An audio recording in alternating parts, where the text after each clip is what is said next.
Máyọ̀ lórí Olúmọ. Máyọ̀ lórí Olúmọ. Ta làwọn ẹ̀gbá gan níbo náà ti ń bọ̀ báwo ló ṣe débì kí ló lé wọn débì ara àwọn question tá a máa dáhùn nínú fídíò nìyí. Ẹ jẹ́ kí n kọ́kọ́ sọ ìtàn kékeré nípa ẹ̀gbá fún yín. Ìtumọ̀ àkọ́kọ́ the word ẹ̀gbá wá látinú ọ̀rọ̀ tó ń pè ní ẹ̀gbálúgbó tó túmọ̀ sí wanderers towards the forest. Ṣé rí àwọn ẹ̀gbálúgbó wá láti Ọ̀yọ́ empire nígbà tí Ọ̀yọ́ empire collapse. Ìgbà yẹn ni àwọn ẹ̀gbálúgbó ní freedom náà wá tẹ̀dọ̀ sí agbègbè tí Olumo Rock wà nígbà náà. Later wọ́n discover pé àwọn kan náà wà tó ń pè ní ẹ̀gbálúwẹ̀ or ẹ̀gbálódò. Ṣé rí ẹ̀gbálúgbó àti pẹ̀lú àwọn tá a mọ̀ sí ẹ̀gbálúwẹ̀ tàbí tásílẹ̀pọ̀ ní ẹ̀gbálódò tó túmọ̀ sí wanderers towards the river. Nígbà tí gbogbo wọn parapọ̀ tó wá sọ ra wọn di ẹ̀gbádò. Ní ọdún 1995 wọ́n change orúkọ wọn láti ẹ̀gbádò lélẹ̀ tí wọ́n á jẹ́ Yewa nísìn títí di ìsìn. Ṣùgbọ́n ibi tí ìtàn sọ fún wa ibi tí origin wọn ti wà ní Kétu Ilé Ifẹ̀ tàbí ìlú Ọ̀yọ́ ìkànnì mẹ́ta yẹn ni ìtàn wọn ti wà. So ẹ jẹ́ ká continue nínú journey wa lọ sí orí òkè Olúmọ. Style tó fẹ́ fi ṣe fídíò ní ilé táwọn lẹ́yìnbọn pè ní POV which means point of view. Nǹkan tí àwa bá ń fojú rí ni a máa fi hàn yín. Then nǹkan tí a bá ń fi etí gbọ́ lẹ́yìn náà máa gbọ́. Nǹkan tí a bá ń sọ lẹ́yìn máa gbọ́. So ẹ jẹ́ ká lọ. Ṣé ṣàbídà? First stage. Wọ́n sọ orúkọ bíbá ẹni ní ṣáàjì. Okay. Olúmọ. Ní ṣáàjì àgbègbè ilé Ẹ̀gbá. Okay. Olúwa ẹni ní ṣàbídà. Láti sàlẹ̀ débi tí wọ́n dúró sí first level ní 120 stairs. Ló wà mẹ́. But igi panṣẹ́kẹ́rì. Igi ilé. Panṣẹ́kẹ́rì wọ́n fi jù. Ẹ̀rí pé náà kí ni black lókè. Tí kí ni ẹ̀ bá ti gbẹ tí wọ́n bá ń bá màmá mix sound. Ṣẹ́kẹ́ṣẹ́kẹ́. Eléyìí ni igi ọdún. The tree of doggedness as a resilient. Ẹ sọ Yorùbá. Igi ọdún yẹn àwọn bàbá máa ń jókòó sábẹ́ abẹ́ ni wọ́n ti máa ń mẹ́mu tí wọ́n ti máa ń tayọ ọlọ́pọ́n yẹn ni wọ́n máa ń sọ pé pàdé mi ní abẹ́ igi ọ̀dàn mi dàgbọ́ máa ń sọ òtútù ẹ̀yàsán àdé ń takùn ẹ̀ ó máa ń tàn káàkiri ẹ̀yàsán kò síbi tí ó lè pàdé. So gbogbo bíbá náà ń pè ní Lishabi Garden. Kí ló tán fi ń pè ní Lishabi Garden? Ṣé wọ́n kàn fi néèmù ẹ̀ lórúkọ ẹni tó jagun Ilé Ẹ̀gbá.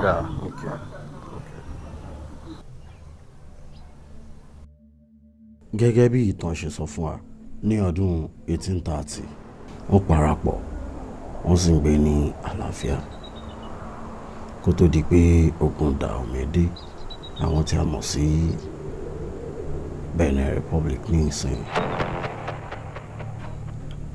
Ibi tá a wà gangan ni wọ́n sá wá ní ìgbà náà fún ààbò wọ́n sì borí ogun náà. Igbó ni gbogbo bíbá ń gbà yẹn. Orí òkè Olúmọ la fẹ́ gùn báyìí. Àwọn náà máa show around. So ibi tẹ́ ń wò lẹ́yìn mi yẹn ni òrìṣà Ojúbọ tí wọ́n ti máa ń bo Olúmọ lẹ́ẹ̀kan lọ́dún. So ibẹ̀ náà ti máa ń bo Olúmọ lẹ́ẹ̀kan lọ́dún. Bẹ̀rẹ̀ ń wò ní ẹ̀yìn mi yẹn. Gẹ́gẹ́ bí ìgbàgbọ́ Ọlọ́run máa ń ṣe fún wọn. Okay. Wọ́n sì ní ẹ̀rọ wa alákìlẹ̀ máa ṣàdúrà fún gbogbo ìlú Ẹ̀gbá lọ́jọ́ yẹn gbogbo àwọn tó ń wá sí ìbàkan máa jábọ́ ká máa rògùn ká máa rọtẹ̀ gbogbo Ẹ̀gbá tí wọ́n ti ń bọ́ nìyẹn bìkọ́ tẹ́lẹ̀ ẹ̀ẹ́dìjọ́ fún ìyẹn wá sí ìbà wọn jábọ́ àṣẹ́dẹ̀ sí ilé ìwà bẹ́ẹ̀. Ní ọdún 1830 ọdẹ tó gbójúgbóyà kan tí a mọ̀ sí olóyè Ṣódẹkẹ́ ó kó àwọn aráàlú ṣòdì ní abẹ́ àpáta yìí ní ìgbà tí ogun Dahomey àti ogun Ìbàdàn wọlé tọ̀ wọ́n wá. Àtìkọ́ ní mo sọ ẹtí rí tàkùn jí yẹn. Okay. Ìyẹn mo sọ pé kò síbi tí òun fẹ́ lọ láti rẹ̀ ní tàkùn jí ẹtí rí. Ẹtí rí ìtọ́jú òun sọ ó tilẹ̀ fún òun kó tilẹ̀ pa débò.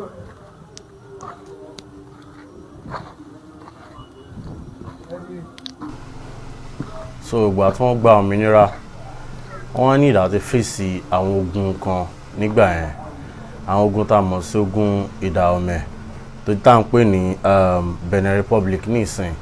So ìgbà tí wọ́n ń ja ogun yẹn wọ́n ní láti wá sá pamọ́ sí ibi báyìí. Gbogbo bíbá nígbà tá à ń sọ yẹn kìkì igbó ni, igbó kìjikìji ni. So wọ́n wá gun orí àpáta tá a gùn lẹ́nu yìí.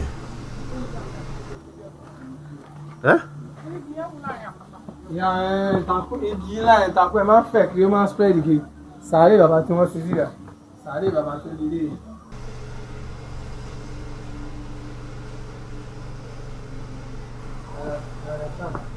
sọ́ọ́ ní lórúkọ àti má sọ kùdù bàbá yẹn ti kú lọ́jọ́ tó ti pẹ́ wọ́n kú ní 3rd of January 1956 ni bàbá yẹn ti kú.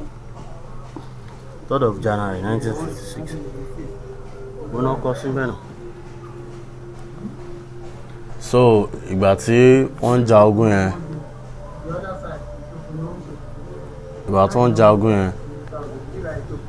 wọ́n ní láti wá sí Abeokuta yìí. Ok, nígbà tí mo rí báyìí sì jẹ́ agbolé. Wọ́n ní láti wá sí Abeokuta yìí wá hide síbi tá a dé yìí. Ibi tí wọ́n sá pamọ́ sí gangan la dé yìí. Ọ̀tùgbà tó kú pa ní wọ́n níbo ni wọ́n sá sí wọ́n láwọn sá sí Abẹ́òkúta náà yàrá tí wọ́n ń gbé ń gbà yẹn náà ibi tí wọ́n gbé ń lọ́ta nìbọn láyé àtijọ́ kò sí ẹ̀rọ lọ́ta pọ̀tà mọ̀ ni wọ́n fi jẹ́ ọmọ akéèkì mo fi ní dẹ́hùn wò àmọ̀ bó lè sá pamọ́ sí ẹ̀yìn ẹ̀gbà Abẹ́òkúta ara sá sí ìyá Abẹ́òkúta ti jáde rẹ̀ ní ìpele Abẹ́òkúta ẹja gba bí ṣáàlì gba bí ẹ. So ibi ni wọ́n sá sí nígbà yẹn gẹ́gẹ́ bí wọ́n ṣe sọ fún wa nísìn.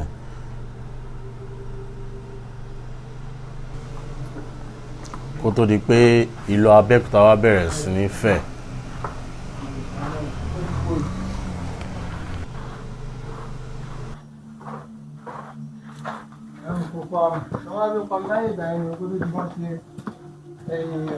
Wọ́n tó di pé fíríjì wà nǹkan tó máa ń tutù. Ẹ̀kúṣọ́ ẹ̀sọ̀.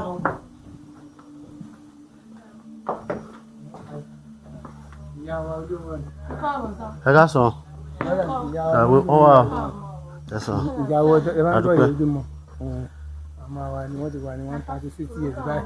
Ọ̀tà àwọn náà máa ń wà níbí tẹ́lẹ̀ o. Ọ̀tà àgbà ti dé wọn ò sì lè máa jáde wá láti lè sí ìgbà.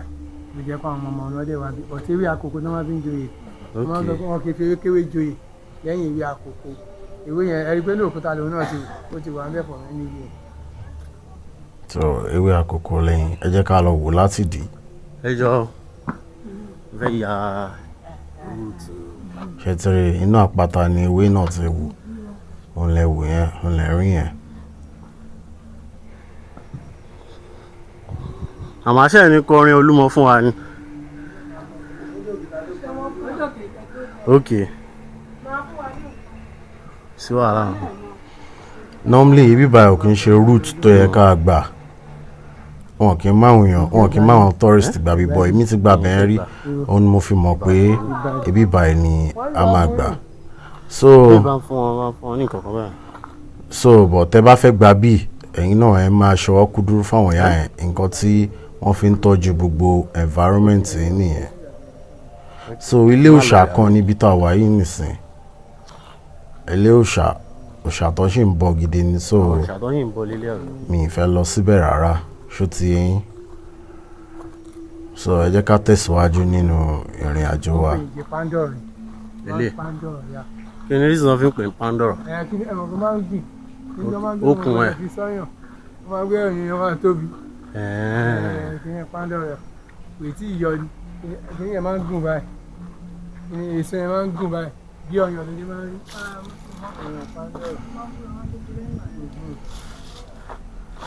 Eléyìí igi táwọn ènìyàn igi iṣin.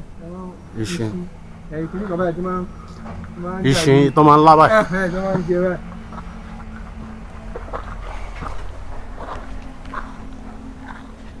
Igi òṣèré ẹ máa ń gbọ́ táwọn bàbá máa ń sọ fún wọn jòyè kápá Aka ò kápá. Wájú ìka jí òsì. Wájú ìka jí òsì. Apá ayé ò ní ká wa. Apá ọ̀tún ò ní ká wa. Nǹkan tí wọ́n ń try láti sọ ń bí ọ̀rọ̀ yìí ni wípé ṣé mọ̀ pé kò sí bí èèyàn kan ṣe fẹ́ họ́ọ̀gì irùgì yìí tí apá ẹ̀ máa ká ọwọ́ ẹ̀ ò lè kanra wọn. Kí ló máa ń fi igi òsè yìí ṣe? Kọ́sítọ̀ wọ́n ní láyé ìgbà pẹ́ mọ̀ púpọ̀ sí nǹkan tí wọ́n ń pè ní machine ìfúkẹ́tọ̀. Ọmọ bá kéré tẹ̀ bá bímọ fún máa ṣọ́. Wọ́n máa wá gbẹ́ ẹyin epo ara ẹ̀. Ó máa pọ̀, wọ́n máa rẹ sínú omi. Báyìí wá rẹ sínú omi, wọ́n máa fi gbé ọmọ yẹn lára. Wọ́n máa fi ṣàn lára. Ẹ̀kọ́ ọmọ yẹn máa develop. Tí wọ́n ní kò gbọdọ̀ kan orí ẹ̀. Orí ẹ̀ máa di dáadáa. Ńlá.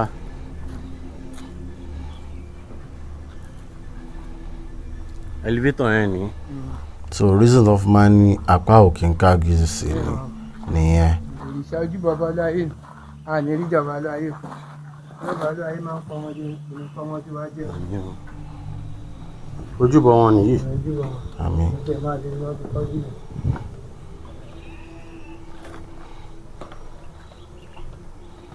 But elevator yóò ṣiṣẹ́ mọ́ nsìn, ó máa ń ṣiṣẹ́ tẹ́lẹ̀ tá a láì fi gùn lọ sókè.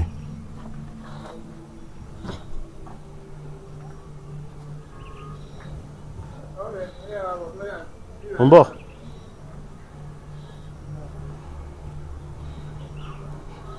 Ìlú gbogbo Ẹ̀gbá lẹ́ ń wò láti bí yẹn.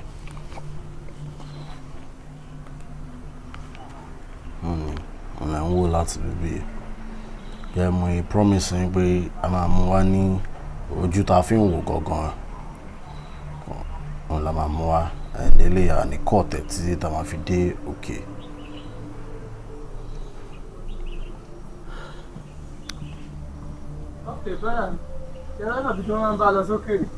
Nígbà yẹn àtijọ́ bọ̀tí nígbà kò sí sẹ́ẹ̀tì ń bẹ̀ òkúta ilé ọlọ́run dídì tó báyìí gẹ́gẹ́ bí ẹni tó bá pé èèyàn ló gbé sí bọ̀tí bíbá náà làwọn afá lọ sókè tí ó dẹ̀ jẹ́ tó jábọ̀ bọ̀tí àwọn eré tí wọ́n mọ síbẹ̀ wọ́n kàn mọ síbẹ̀ just for remembrance wọ́n fi mọ àwọn káwùrì tó wọ ẹyọ tí wọ́n ná lẹ́yìn àtijọ́ nìyẹn bọ̀tí owó ẹyọ yẹn láyé ìgbà yẹn tó bá ní olówó tó bá ní ó máa kọ́lé ó máa ra mọ́tò bọ̀tí ní sèwọ́ ẹyọ tẹ̀ ní fálù bọ̀tí owó ẹyọ ni wọ́n fún bàbá yẹn gẹ́gẹ́ bí appreciation bàbá tí wọ́n ti sílẹ̀ bàbá ti márùn yẹn lọ owó ẹyọ ní fálù mọ́ ìlú kan fọ̀ lùkọ́ tọ̀ èmi màdá máa rí gbájú. kí lorúkọ èrè tọmọ síbẹ̀? Èrè Lísàbí àwọn márùn-ún èrè Sódẹ́kẹ́ Ògúnbọ́nà Alátìṣe Ajágbá yọ̀sọ̀ ní ẹ̀bà àwọn kan tó fi wọ́n wà lórí bí ìrọ̀lẹ́ lọ́dún wọ́n ti mọ́ sílẹ̀. Ṣé rántí pé a ti kọjá ní ojú orí Sódẹ́kẹ́ the last time nínú last video wa tá a ṣe a ti kọjá lórí orí Sódẹ́kẹ́ ṣe rí bíbá ìtọ́f gidi gan ṣùgbọ́n a máa gbà nítorí tí kẹ́ lè rí nǹkan tá à ń go through pé kẹ́ lè rí gbogbo àwọn kíní then nǹkan tó máa múnú wa dùn ní pé kẹ́ rí kẹ́dẹ̀ wá sí àwọn bíbá ìfúnra yín nǹkan tó máa múnú wa dùn nìyẹn kẹ́ wá sọ pé òkè o àtòrí dúdú flakes tẹ́ fi wá sí orí Olúmọ. Kò easy.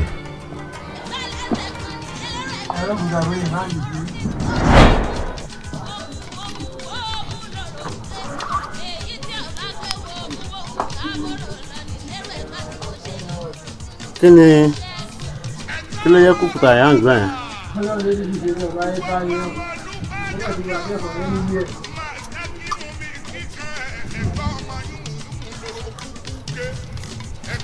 Jerry Moyin Lago, kò easy. A máa dókè. Ṣebí gbogbo wọn ni wọ́n ń dádé, Olúbàrà ọba ni, Àgùrá ọba ni, Ọ̀ṣìlẹ̀ ọba ni, Olówó Òdùwọ̀ ọba ni, Aláké Ẹ̀gbá ń kọ́sẹ́ ń bẹ láàlá sí àrọ̀pá ní ṣe ẹ̀gbámòdé tí mo sẹ́yìn òrò tí sẹ́tẹ̀ eégún mọ́lú. Ó dẹ́lẹ̀ kíní, mo ní kẹ́ ẹ wá fòrò ìhàn mi dé ìjọsí. Ẹni kí n fún yẹn lẹ́bẹ̀ o, ẹni ń ro kankan mi nìjọ. Mo fún yẹn lẹ́bẹ̀ tán, èmi ro kankan mi nìjọ. Kàkà ká ẹ fòrò ìhàn mi, pẹlẹbí ti gbàgbà ìgbélé mi lọ́wọ́. Ó tún dẹ́lẹ̀ kéjì ẹ̀wẹ̀wẹ̀, mo tún ní kẹ́ ẹ wá fòrò ìhàn mi dé ìjọsí. Ẹni kí n fún yẹn lẹ́bẹ̀, kí n ro kankan mi nìjọ. Mo fún yẹn lẹ́bẹ̀ tán, kóró kankan mi nìjọ. Kàkà ká ẹ fòrò ìhàn mi, pẹlẹbẹ gilẹ̀ gbélé mi lọ́wọ́. Ó tún dẹ́lẹ̀ kẹ́tẹ̀ ẹ̀wẹ̀wẹ̀, èmi ní kẹ́ ẹ wá fòrò ìhàn mi dé ìjọsí. Ẹni fún yẹn lẹ́bẹ̀ kí n ro kàkan mi nìjọ mo gún yẹn lẹ́bẹ̀ tán mo kó ro kàkan mi nìjọ kàkà kí wọ́n fòrò yẹn mi pẹlẹbẹ gidi wọ́n gbélé mi lọ́wọ́ o àtẹwọ́ mu wọ́mu lọ́rọ̀ mọ ní nàmú kúkú lọ́rọ̀ òkun ọmọ rò ń pàdé rò ń kọfẹ ọmọ rò tí pàgbàgùdà ní wọ́n kórìí bí bàbá wọn ẹ̀sámò lé kí mo sẹ́yìn rò tí sẹ́dẹ̀ ẹ̀kún mẹ́lú ẹgbẹ́ ọmọ rò lọ́ta olùkọ́jọ bí ọmọ àṣẹ tí mú mi kíkan mo sílẹ̀kùn palẹ̀kùn dé bẹ́ẹ̀ bá délé ẹni mo ní ẹ bá mi kẹ́ni ká mi ọmọ balẹ̀gbà mo rò nínú nàmúnàmú ẹgbẹ́ máa mo lùdàbí ẹgbẹ́ ọmọ alákẹ́ o ọmọ alákẹ́ jọ bí. How many years ẹ̀yin ti ń gbà bí? láti ìgbà táwọn ti kàwọn kékeré àwọn ọmọ àdúgbò ní láwọn mẹ́lẹ̀ tó ń jẹun láwọn ènìyàn ń bẹ̀rù náà. Ìjà àdúgbò iná obìnrin sí àbí? Ọ̀ní ò lè gbá bí omi nípa fún wọn. ẹ yẹ wàá wá yìí sá. Mo mọ̀ mi bá yín jiyàn.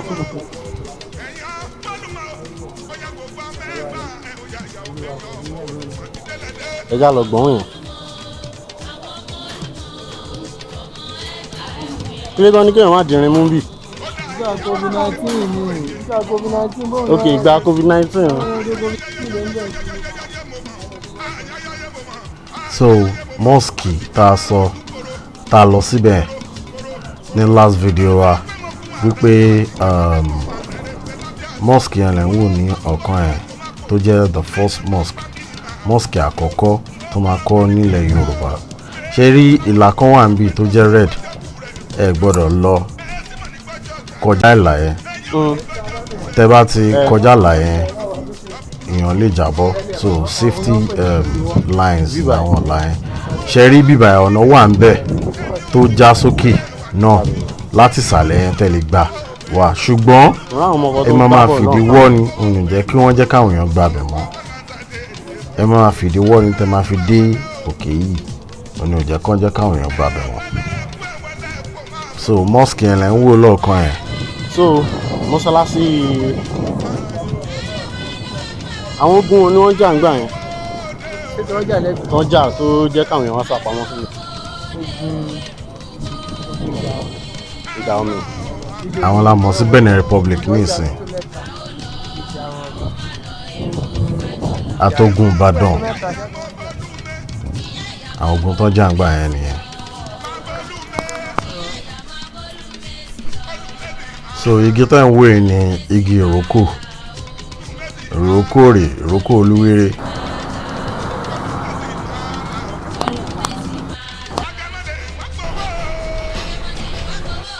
Àbà onú àbà ni wọ́n ń gbé farmers ní gbogbo wọn.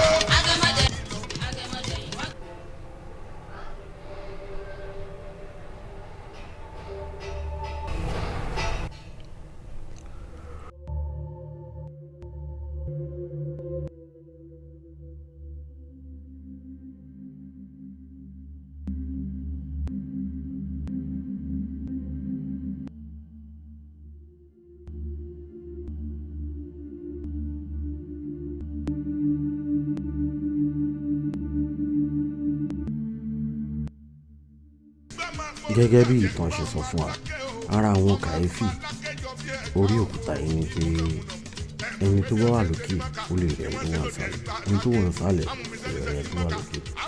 Àwọn wá gorí àpáta ẹ̀ lọ, wọ́n sì ń ṣe ọ̀tá fún àwọn ọ̀tá wọn, wọ́n sì ń súnmọ́ wọn. ẹ̀yàn mọ́lùmọ́ ó yá gbogbo ọmọ ẹgbà ẹ̀ ó yá ìyàwó ẹ̀yàn ọmọ Olúmọ dídélẹ́dẹ́.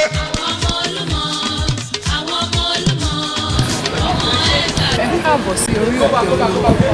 ẹ o máàkì tó ga lọ́kàn ẹ̀ that is NT channel 12 ọgbẹ̀ but 2 green building kan wà lẹ́gbẹ̀ẹ́ ilé ìtàn bàbá Olúṣẹ́gun Ọbásanjọ́ lọ Abíọ́lá Fẹládi méjì Bánkọ́lé ilé ìwọ̀n ti jáde ni but first church in Africa rẹ̀ àwọn church Àjàyí Crowther ẹ̀rí tanfed òun ló wà láàrin max lọ́kàn tí wọ́n kùn ní bí artist color tó ní káwà lọ́kàn lórí ẹ̀ ti ilé ìgbéré odò ìrólẹ̀ olè ló wà lọ́kàn ẹ̀ ẹ̀dí odò yẹn ni. Okay.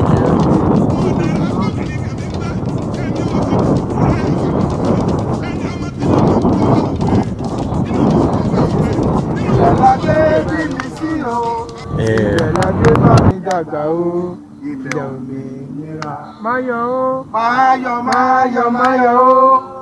Lórí Olúmọ. Máyọ̀ o. Lórí Olúmọ. Ẹgbẹ́ tí Máyọ̀ o. Lórí Olúmọ. Máyọ̀ o. Lórí Olúmọ. Máyọ̀ o. Lórí Olúmọ. Máyọ̀ o. Lórí Olúmọ.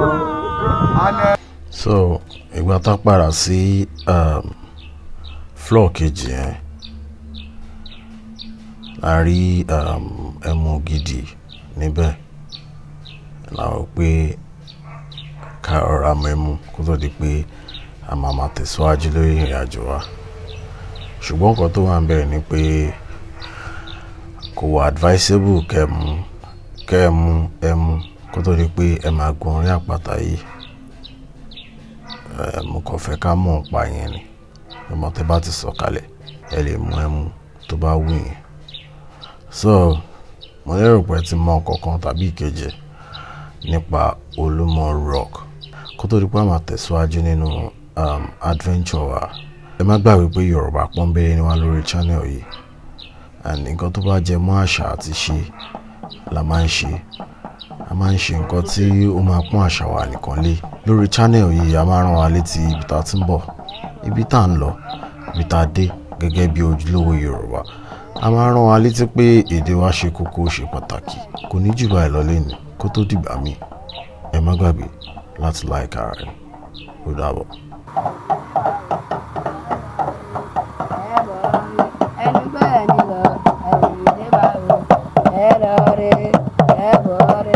Hello,